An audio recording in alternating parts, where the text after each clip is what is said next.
अस्सलामुअलैकुम, this is Abida Shahid, clinical psychologist and speech therapist. आज जो टॉपिक है मेरी वीडियो का वो क्लिनिकल असेसमेंट थ्योरी की जो सब्जेक्ट है उसमें हम साइकोलॉजिकल टेस्ट को डिस्कस करेंगे।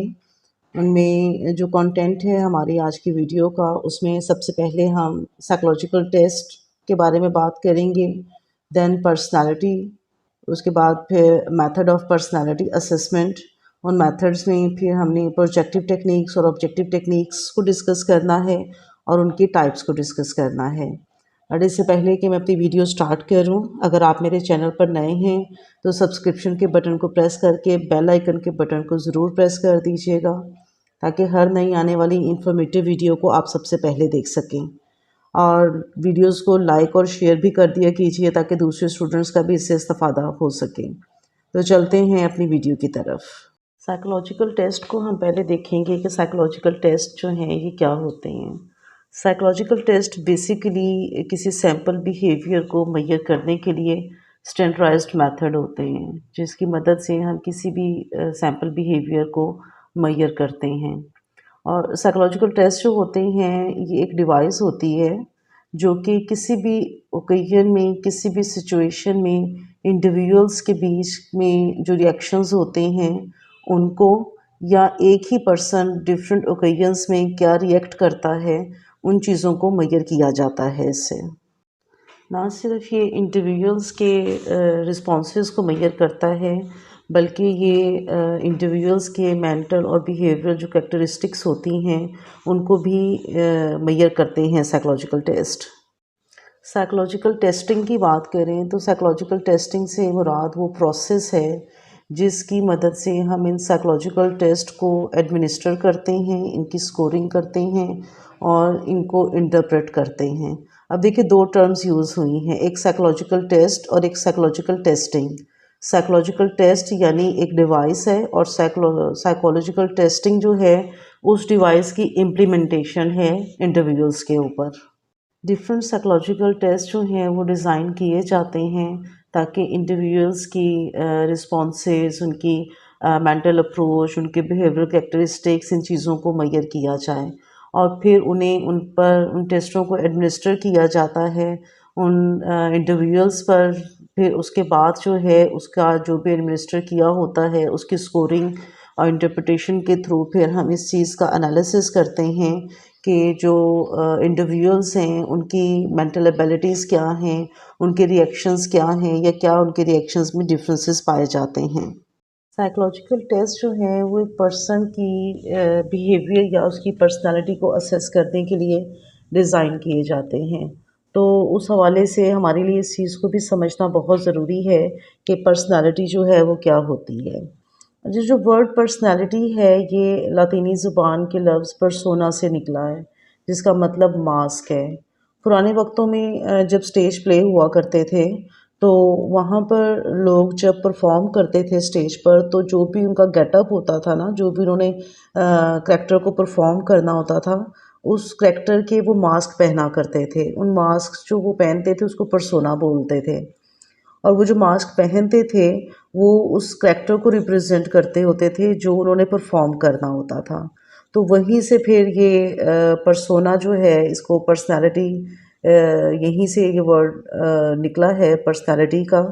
तो यानी एक पर्सनालिटी से मुराद एक पर्सन की जो कैरेक्टरिस्टिक्स होती हैं, यानी एक पर्सन के क्या बिलीव्स हैं, उसके क्या मोटिव्स हैं, क्या उसके इमोशंस हैं, उसका बिहेवियर, इवन जिस एनवायरनमेंट में वो रह रहा है वहाँ पर वो किस तरीके से उस एनवायरनमेंट को परसीव करता है या वहाँ रिएक्ट करता है, इन तमाम चीज़ों को हम पर्सनालिटी कहते हैं। पर्सनालिटी जो है ये एक डायनामिक ऑर्गेनाइज्ड सेट है उन खुसूसियात का जो कि पर्सन किसी भी सिचुएशन में, किसी भी सर्कमस्टेंसेस में अपने इमोशंस, रिकॉग्निशन, मोटिवेशन या उसके बिहेवियर्स को रिएक्ट करता है या परफॉर्म करता है, अडॉप्ट करता है। इन चीज़ों को हम पर्सनालिटी बोलते हैं। किसी भी पर्सन की जो कैरेक्टरिस्टिक्स होती हैं, उसके थिंकिंग पैटर्न्स होते हैं, उसकी फीलिंग्स या किसी भी सिचुएशन में वो किस तरह से बिहेव कर रहा है, इन तमाम चीज़ों में जो इंडिविजुअल डिफरेंसेस होते हैं वो भी किसी पर्सनालिटी के ट्रेड्स को शो करते हैं। पर्सनालिटी किसी सिचुएशन में दूसरे लोग किस तरह से किसी प्रॉब्लम या स्ट्रेस के माहौल में रिएक्ट करेंगे, इस चीज़ को भी प्रेडिक्ट करती है। यानी पर्सनालिटी से मुराद एक पर्सन की जो पर्सनालिटी ट्रेट्स होते हैं कि वो किसी सिचुएशन में, किसी माहौल में, किसी सर्कमस्टेंसेस में वो किस तरीके से बिहेव करेगा, किस तरीके से परसीव करेगा, किस तरीके से रिएक्ट करेगा या किस तरीके से प्रेडिक्ट करेगा। इन तमाम चीज़ों की जो पैटर्न्स हैं, इन तमाम चीज़ों का जो मजमुआ है, उसको हम पर्सनैलिटी कहते हैं। मेथड्स ऑफ पर्सनैलिटी असेसमेंट देखेंगे हम। बेसिकली पर्सनैलिटी को असेस करने के लिए दो तरह के मेथड्स इस्तेमाल किए जाते हैं, जिसमें एक प्रोजेक्टिव टेक्निक्स होती हैं और दूसरी सब्जेक्टिव टेस्ट होते हैं या सब्जेक्टिव टेक्निक्स होती हैं। सबसे पहले हम प्रोजेक्टिव टेक्निक्स के बारे में देखेंगे कि प्रोजेक्टिव टेक्निक्स जो हैं ये क्या होती हैं। टर्म जो है ये प्रोजेक्टिव टेक्निक्स ये सबसे पहले फ्रैंक ने 1938 में इंट्रोड्यूस करवाई थी और उसने अपनी इस जो टर्म उसने इस्तेमाल की प्रोजेक्टिव टेक्निक्स, उसका मतलब था कि किस तरीके से अनस्ट्रक्चर्ड स्टिमुली के ज़रिए पर्सनालिटी की जो ट्रेट्स हैं, पर्सनालिटी को स्टडी किया जा सकता है। फ्रैंक के मुताबिक एम्बिगियस स्टिमुलस जो होते हैं उनकी इंटरप्रिटेशन से जो हमारे अनकॉन्शियस नीड्स होती हैं, मोटिव्स होते हैं या कॉन्फ्लिक्ट्स होते हैं, उनको हम मेजर कर सकते हैं और इसको उसने प्रोजेक्टिव टेक्निक्स का नाम दिया।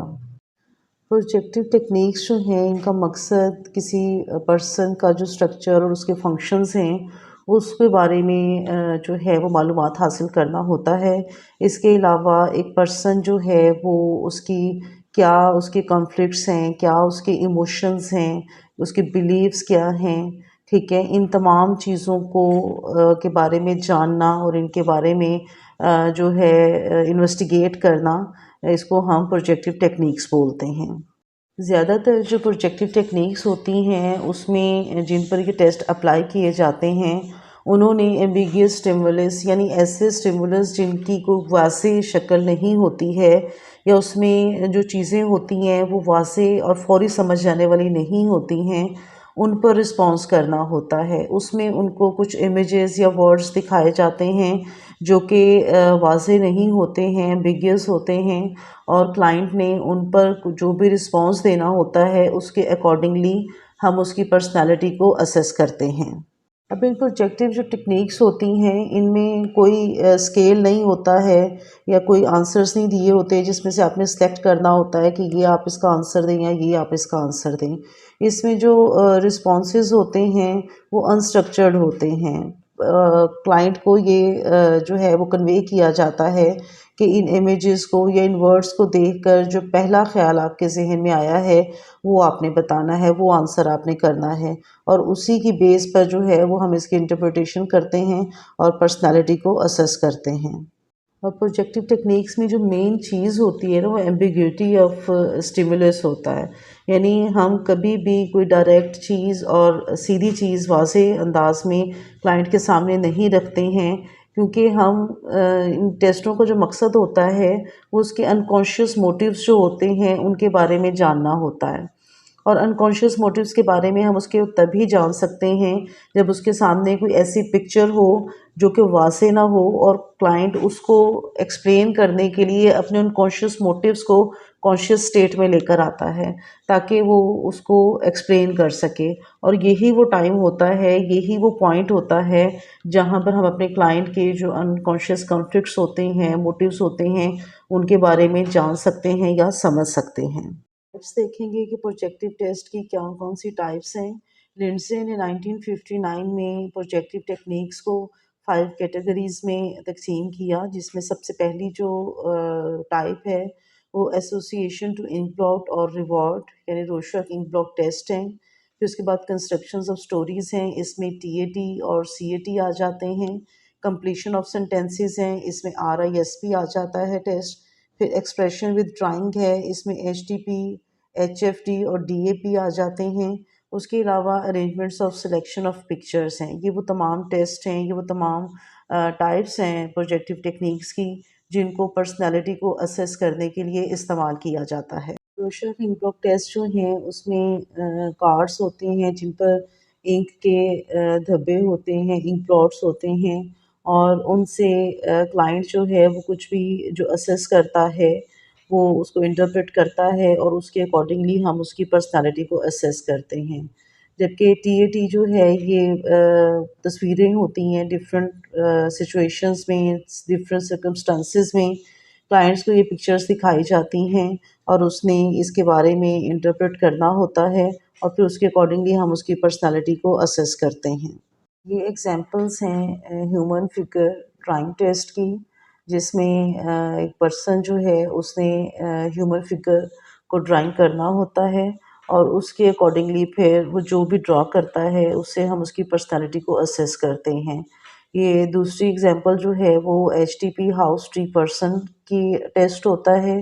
इसमें क्लाइंट ने एक घर, एक दरख्त और एक पर्सन को ड्रॉ करना होता है और उसको वो जिस भी हवाले से ड्रॉ करता है उसके अकॉर्डिंगली हम उसकी पर्सनालिटी को असेस करते हैं। तो ये जो एग्जांपल्स हैं ये फैमिली प्रोजेक्टिव टेस्ट और कपल प्रोजेक्टिव टेस्ट की हैं। फैमिली प्रोजेक्टिव टेस्ट में क्लाइंट को फैमिली को ड्रा करने के लिए दिया जाता है। वो एक पेज पर अपनी फैमिली में जो जो भी लोग होते हैं उनको ड्रा करते हैं। इवन अगर कोई पेट उनका है तो उसको भी वो अपनी फैमिली का पार्ट मानकर उसमें ड्रा करते हैं। और कपल थेरेपी में कपल्स के बीच में जो भी कॉन्फ्लिक्ट्स होते हैं, जो भी स्ट्रेस होता है, जो कपल प्रोजेक्ट उनको ड्रॉ करने के लिए दिया जाता है, तो उस ड्रॉ के थ्रू हम फिर जान पाते हैं कि कपल्स के बीच का रिलेशनिंग किस तरह की है, उनके कॉन्फ्लिक्ट्स क्या हैं और इन तमाम चीज़ों को हम असेस कर सकते हैं। ऑब्जेक्टिव टेक्निक्स को देखेंगे कि ऑब्जेक्टिव टेक्निक्स क्या होती हैं। ऑब्जेक्टिव टेस्ट जो होते हैं ये बेसिकली ऐसे साइकोलॉजिकल टेस्ट होते हैं जो इंडिविजुअल्स की कैरेक्टरिस्टिक्स को मेजर करते हैं और इस तरह से मेजर करते हैं कि जो एग्जामिनर होता है या जो टेस्ट कंडक्ट करने वाला होता है उसकी बिलीव्स, उसकी जो पर्सनालिटी है वो उस पर असरअंदाज नहीं होती है। यानी इन टेस्टों में किसी किस्म की कोई बायसनेस नहीं होती है, बल्कि ये टू द पॉइंट और ऑथेंटिक टेस्ट कंडक्ट किए जाते हैं। इन ऑब्जेक्टिव टेस्ट को हम इस तरह से बयान कर सकते हैं जैसे बैंकिंग में जो स्कोरिंग मैकेनिज़्म होता है वो स्टैंडर्डाइज्ड होता है और उसमें किसी किस्म की कोई बायसनेस नहीं होती है। इसी तरह से जो ऑब्जेक्टिव टेस्ट होते हैं ये भी स्टैंडर्डाइज्ड मेजर्स होते हैं और इसमें कोई बायसनेस नहीं होती। और इसकी जो सबसे बेहतरीन एग्ज़ाम्पल है वो सेल्फ रिपोर्ट मेजर है। रिपोर्ट मेजर जो है वो उन इंफॉर्मेशन पर डिपेंड करता है जो कि क्लाइंट अपने बारे में हमें देता है, और वो क्लाइंट जो इंफॉर्मेशन देता है वो एक फॉर्मेट होता है क्वेश्चन आंसर्स का। उनसे जो भी इंफॉर्मेशन मिलती है उसके थॉट्स, उसके बिलीव्स के बारे में, उसको फिर हम मेजर करते हैं। डिफरेंट फॉर्मेट्स होते हैं क्वेश्चंस के जो कि रिस्पोंडेंट जो होता है वो हमें प्रोवाइड करता है, बट उन तमाम फॉर्मेट्स का, उन तमाम क्वेश्चंस का जो मकसद होता है वो उसकी अपनी पर्सनालिटी के बारे में असेसमेंट होती है। और ये क्वेश्चंस या टेस्ट जो रिस्पोंडेंट फिल करता है ये मल्टीपल चॉइस आइटम्स भी हो सकते हैं, नंबर स्केल भी हो सकते हैं, जिसमें स्ट्रांगली डिसएग्री से लेकर स्ट्रांगली एग्री तक के 5 रेटिंग स्केल्स होते हैं।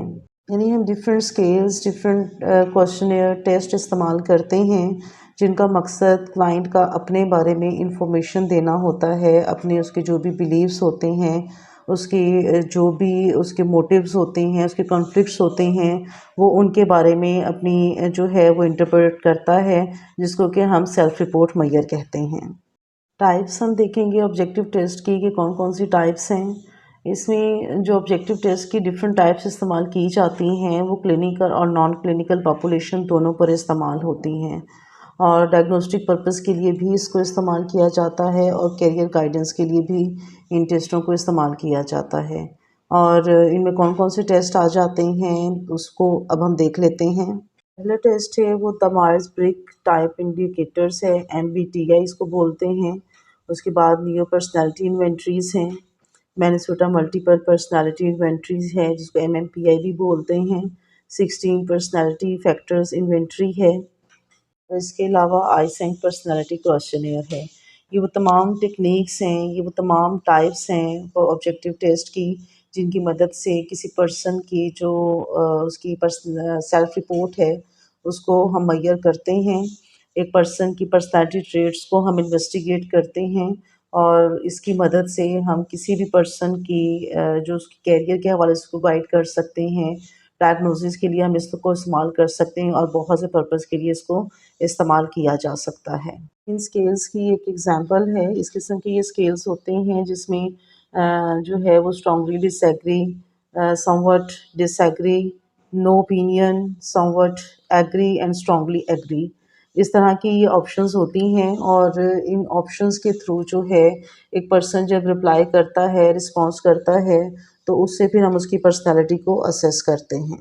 हमने प्रोजेक्टिव और ऑब्जेक्टिव टेस्ट या उनकी जो टेक्निक्स हैं, उनको डिटेल से देखा, उनकी डेफिनेशंस देखी और उनकी टाइप्स को देखा और उसके बाद अब हम देखते हैं कि इन दोनों टेस्ट जो हैं, प्रोजेक्टिव या ऑब्जेक्टिव टेक्निक्स जो हैं, इनमें क्या डिफरेंसेस पाए जाते हैं। डिफरेंस इन दोनों का देखेंगे ऑब्जेक्टिव और प्रोजेक्टिव टेक्निक्स का। मैं हमेशा एक बात आप लोगों को समझाती होती हूँ कि जब भी डिफरेंस का क्वेश्चन आपने अटेम्प्ट करना होता है, तो उसका तरीका यही होता है कि आप एक लाइन ड्रॉ करेंगे एक साइड पर। अब जैसे ऑब्जेक्टिव और प्रोजेक्टिव टेक्निक्स का आपने डिफरेंस देना है, तो एक लाइन ड्रॉ करेंगे, एक साइड पर आपने ऑब्जेक्टिव टेस्ट लिखना है और दूसरी साइड पर आपने प्रोजेक्टिव टेस्ट लिखना है और फिर इनके जो भी डिफरेंसेस होंगे, उन्हें आपने बुलेट्स के साथ या स्टेप वाइज जो है वो आपने इनको एक्सप्लेन करना है। इनका जो सबसे पहला डिफरेंस है, जो ऑब्जेक्टिव टेस्ट होते हैं, ये टेस्ट होते हैं और ये स्टैंडर्डाइज्ड मेजर होते हैं, जबकि जो प्रोजेक्टिव टेक्निक्स होती हैं, ये मेथड या टेक्निक्स होती हैं और ये स्टैंडर्डाइज्ड नहीं होती हैं। ऑब्जेक्टिव टेस्ट क्लियर और वेल डिफाइंड होते हैं, जबकि जो प्रोजेक्टिव टेस्ट या टेक्निक्स होती हैं, इनका एम्बिगियस स्टिमुली होता है। ऑब्जेक्टिव टेस्ट जो होते हैं, इसमें जो रिस्पॉन्स होता है क्लाइंट्स का, वो लिमिटेड होता है। यानी उनके पास जो ऑप्शंस होती हैं और या स्केल्स की जो ऑप्शंस होती हैं, उन्होंने उसी को पिक करना होता है और उसी से उन्होंने उसको इंटरप्रेट करना होता है। जबकि प्रोजेक्टिव टेस्ट जो होते हैं, इनके ह्यूज रिस्पॉन्सेज होते हैं, क्योंकि इसमें क्लाइंट ने अपनी जो भी सेल्फ होता है उसके बारे में उसने बताना होता है। जो पहला ख्याल उसके ज़हन में आया, जो पहली बात उसके ज़हन में आई, उसको उसने इंटरप्रेट करना होता है। तो इसलिए इसके जो रिस्पॉन्सेज होते हैं, वो लिमिटेड नहीं होते, बल्कि बहुत वास्ट होते हैं। ऑब्जेक्टिव टेस्ट जो होते हैं, इनकी इंटरप्रिटेशन ऑब्जेक्टिव वे में होती है, जबकि प्रोजेक्टिव टेस्ट जो होते हैं, इनकी इंटरप्रिटेशन सब्जेक्टिव वे में होती है। इसका एनालिसिस करने के लिए ऑब्जेक्टिव टेस्ट का उस पर जो इंस्ट्रक्शंस दी हुई होती हैं, वो सफिशेंट होती हैं, उनकी मदद से उसको एडमिनिस्टर भी किया जा सकता है और उसका एनालिसिस भी किया जा सकता है। जबकि जो प्रोजेक्टिव टेस्ट या टेक्निक्स होती हैं, उसके लिए हाईली ट्रेंड और एक्सपीरियंस्ड पर्सन की ज़रूरत होती है, ताकि जो क्लाइंट ने रिस्पॉन्सेज दिए हैं, वो उनको इंटरप्रेट कर सके या उनका एनालिसिस कर सके। ऑब्जेक्टिव टेस्ट जो होते हैं, उनका मकसद जो क्लाइंट है उसकी कॉन्शियस लेवल की जो करैक्टरिस्टिक्स होती हैं, उनको मेजर करना होता है, जबकि प्रोजेक्टिव टेस्ट जो होते हैं, वो क्लाइंट के अनकॉन्शियस या सबकॉन्शियस को मेजर करते हैं। ऑब्जेक्टिव टेस्ट जो हैं, ये बेस करते हैं किसी पर्सन की जो कंस्ट्रक्टिव थॉट्स होती हैं उस पर, जबकि प्रोजेक्टिव टेक्निक्स जो हैं, ये बेस करती हैं प्रोजेक्टिव हाइपोथेसिस पे। ऑब्जेक्टिव टेस्ट जो हैं, उनको एडमिनिस्टर करने के लिए लैंग्वेज स्किल्स जो हैं, वो बहुत स्ट्रॉन्ग होने चाहिए हैं, जबकि प्रोजेक्टिव टेस्ट जो हैं, उसमें जो है वो इतनी स्ट्रॉन्ग ग्रिप की ज़रूरत नहीं होती है। ऑब्जेक्टिव टेस्ट जो होते हैं, ये एक स्पेसिफिक पॉपुलेशन पर या किसी एक स्पेसिफिक एज ग्रुप पर इनको एडमिनिस्टर किया जाता है, जबकि प्रोजेक्टिव टेस्ट जो होते हैं, ये हर तरह की पॉपुलेशन पर इसको एडमिनिस्टर किया जा सकता है। ऑब्जेक्टिव टेस्ट जो होते हैं, उसमें कल्चरल इन्फ्लुएंसेस मौजूद होते हैं, जो स्टेटमेंट्स होती हैं उनमें, जबकि जो प्रोजेक्टिव टेस्ट होते हैं, इसमें कल्चरल इन्फ्लुएंसेस जो हैं, वो नहीं होते। डिमांड कैरेक्टरिस्टिक्स जो हैं, वो एक पर्सन के जो रिस्पॉन्सेज होते हैं, उसके आंसर्स होते हैं, उस पर असरअंदाज हो सकती है, जबकि प्रोजेक्टिव टेस्ट में डिमांड कैरेक्टरिस्टिक्स जो हैं, वो पर्सन के रिस्पॉन्सेज पर किसी किस्म के कोई असरात मुरतब नहीं करती है। ऑब्जेक्टिव टेस्ट जो होते हैं, ये इजी होते हैं, जबकि प्रोजेक्टिव टेस्ट जो होते हैं, ये कॉम्प्लेक्स होते हैं। ऑब्जेक्टिव टेस्ट क्विक होते हैं और जो प्रोजेक्टिव टेस्ट होते हैं ये टाइम टेकिंग होते हैं। ऑब्जेक्टिव टेस्ट के लिए जो स्कोरिंग मेथड इस्तेमाल होता है या इसकी जो इंटरप्रिटेशन की जा रही होती है उसमें जो एग्ज़ामिनर होता है या टेस्ट कंडक्ट करने वाला होता है उसकी अपना कोई ओपिनियन उसमें शामिल नहीं होता है, क्योंकि उसने जो भी उस पे स्कोरिंग होती है उसने उसको इंटरप्रेट करना होता है और क्वांटिटेटिव जो है उसने रिस्पांस देना होता है, उसने रिपोर्ट बनानी होती है। जबकि प्रोजेक्टिव टेस्ट जो होते हैं इसमें क्वालिटेटिव रिपोर्ट बनती है और क्वालिटेटिव रिपोर्ट में सम टाइम जो रिपोर्ट बनाने वाला है उसकी अपनी ज़ाती राय, उसकी पसंद नापसंद उसका पार्ट बन जाती है। आज का हमारा टॉपिक साइकोलॉजिकल टेस्ट थे जिसमें हमने प्रोजेक्टिव और ऑब्जेक्टिव जो टेक्निक्स थी उनको देखा, उनकी जो टाइप्स हैं और इनके बीच में डिफरेंस क्या-क्या है, इन तमाम चीज़ों को आज हमने स्टडी किया। मैं उम्मीद करती हूँ कि आपको ये लेक्चर अच्छे से समझ आया होगा। मेरी कोशिश हमेशा यही होती है कि चीज़ों को इंतहाई सादा अंदाज़ में आपके सामने पेश करूँ, ताकि उसे आप अच्छे तरीके से समझ सकें। तो यही सिलसिला इस तरह से इंशाल्लाह जारी रहेगा। मिलते हैं नेक्स्ट वीडियो में, अपना बहुत ख़्याल रखिएगा। नेक्स्ट वीडियो तक के लिए अल्लाह हाफ़िज़।